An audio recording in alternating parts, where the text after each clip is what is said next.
everybody, and welcome back to the channel. I'm here for a brand new video, which I'll be talking about my complete media preview of Scream and Stream over in Kissimmee, Florida. So yeah, let's get into it. So throughout this, you're going to be seeing photos that I took from the event, as well as probably little video segments and more like how you guys saw in the intro.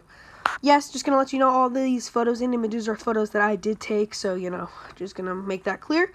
And I just want to say I was invited to this by Scream and Stream. I didn't have to pay, so big thanks to them over there for like this media access. It was my first ever big media preview for something like in real life, so that just meant so much. So yeah, thank you so much for that. So before we get started, please remember to leave a massive like and subscribe to the channel if you're brand new with notifications on so you never miss a brand new video, and all my social links will be down below. So yeah, let's get into our complete review of Scream and Stream, which is basically this really cool drive-through event. So yeah, first things first is, I guess, the area. It is very far away. It is like in the middle of the woods. It was like an hour from my house. It's over in Boggy Creek Airboat Rides, if you've ever been over there. Kind of like a little mini Gatorland type place. So yeah, it was pretty neat. It's like this old drive-in theater, and you drive right through a TV and all that. So yeah, it was pretty cool. Gonna say a nice, quick little disclaimer.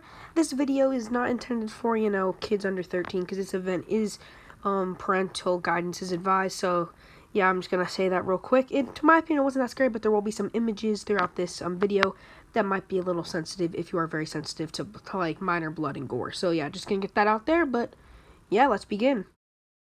The time I got in this event was Sunday at 9:30 p.m. Eastern time, and yeah, basically I got there around 30-ish minutes early because I left around an hour and a half before, and it only took about an hour to get there, so it wasn't that bad.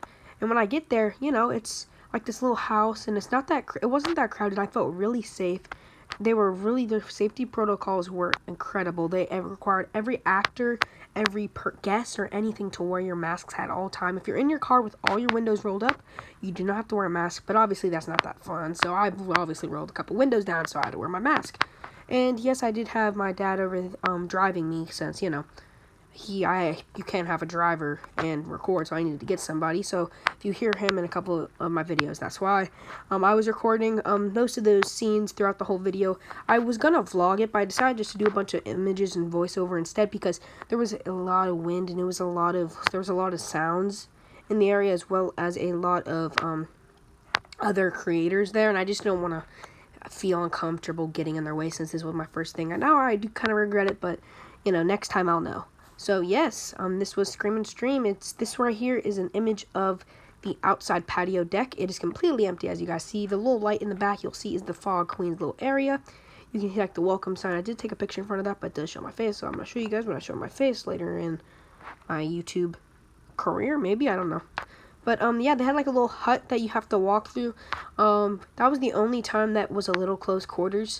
There was like this one tiny little door that you had to pass through, but I decided to walk around instead of go through it, so I felt safe. But just saying, that is a good lookout. And also, there are no restrooms. I believe there is restrooms for normal nights, but for media night, there were no restrooms. So yeah, you make sure you go before. So yeah, just gonna let that know. And depending on how far you live away, you might have to make a stop along the way, which not gonna get into that because that's gross, but So they do have a friendly event where you can drive through and get trick-or-treating. That was not part of the event. It was only the Night at the Die-In, which is the complete experience. So let's begin. So you start off with your car and you drive through this big, huge portal-like thing. It was really cool. I really did like how they did it. And it was like playing music. Right before you went into your right, you had like a little scare actor like motioning you in, so to like lure you into like the movie, because it's about a bunch of high school kids and they get trapped because their car breaks down in an abandoned movie theater, and there's like this cult of sacrifice zombie people or whatever, and they come and hunt you because they worship this big demon headed skull, which you guys saw in the very beginning, which was really cool. That part was really good. And then you enter, you see like the cheerleader saying, "Where's my boyfriend? My car isn't working." And then on your right, you see one of the guys pop out at you, because they can't really get within 6 feet, so it's not that bad. But yeah, what you guys are seeing right now are a few clips I did take. So yeah, I really did enjoy the event overall. I do wish there were a couple areas that there was like a lot of blanks happening, like you were waiting in line to get to the next scene. So I did wish those could have been maybe filled up, especially like with the cube. They could have had maybe a couple scare actors running up and down. Don't really know. But I guess since like cars are driving. And I did hear that there was a storm a couple hours before, so I does make 100% that there was obviously a lack of props. Scare actors did an incredible job though, as far as they go. That I felt like I was part of the story. I felt that they were actually those characters they were playing. And in the moment, you know, it was really cool. It's no HHN. I'm not going to say that you cannot compare this drive-through local haunt to this massive budget event.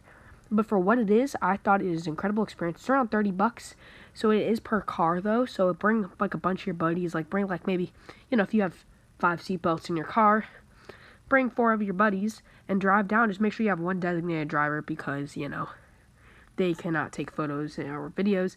But they can, you know, they can ride along with it, and they also can't, you know. They did have some food as well as merchandise. Like I bought a couple masks. Sorry if you guys hear a little background stuff. I'm trying to record this video when I can. I did though enjoy the video, the experience overall. And I once again want to say huge thank you to Scream and Stream for having me out there for this media preview. I will definitely be checking out other local haunts throughout this season, so make sure to stay up to date with my videos as well as my Twitter, because that's where I'm probably going to be the most active. My Instagram, I am beginning to rebuild that. Discord, I probably am one of the most active as well, but Twitter's probably the best if you want to see one of my sources. So yeah, thank you guys for seeing this nice little short video. I'm going to have a couple more photos throughout this. Actually, you know what? I want to give another little talk about it. So yes, the final scene, you drive in, because I almost forgot something. You drive into like this, you wait in line for like maybe 5 or so minutes in like this forest with like this radio station, which is really cool because there's like a radio station that plays like music and stuff to like make you feel more immersed into the story. I do wish I did sit in the back seat, because then I could have gone to both sides of the window so I could see both parts instead of sitting in the front seat, because I could only get some stuff from my side instead of where my dad is, because I couldn't reach over him because they're very strict that you must have your seatbelt on, only 3 miles an hour, and all that good stuff. So yeah. So yes, let's finish it up right here. This is right here is the final scene. They have like this guy playing the drums, which is really cool. And, you know, I really did enjoy it. I thought it was really cool. They had, like, this dude banging on the drums, while they had, like, this girl behind you, like, jump out at you. Sorry if you guys hear my cat. He's right next to me. Cat reveal. 20 likes. But, yeah, like, they had, like, this person, like, distracting you, then the other person jumped out at you from the other side, which I really did think was very unique to this event. So, yeah, all in all, thank you guys so much for watching the video. Please leave a massive like and subscribe to the brand channel notifications so you don't miss a brand new video.